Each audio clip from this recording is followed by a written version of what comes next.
How to switch Hulu plans. Hello guys, this is Atticus and welcome back to another tutorial video. In today's video, I'll teach you guys how you can switch Hulu plans.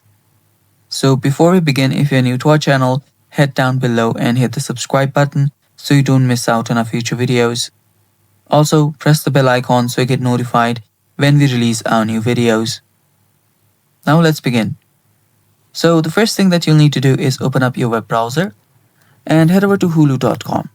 Now, you do not necessarily need to be logged in into your Hulu account to be able to change your plans. So if you're logged in, you can just go to your account settings. If you're not, you can just be on this page where you can find different bundles available.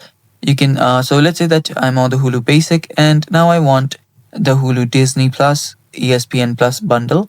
So I'll just tap on get all three right here. And after I tap on that, I can now move on with the process. So let's let this load. And there you can see the plans available. So select the one that you want. I'll just select this one. And all I now have to do is log in to Hulu with my Disney Plus, my Disney account.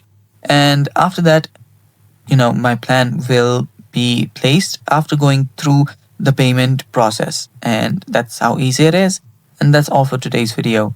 Thanks for watching. Stay tuned for more and bye-bye. Take care.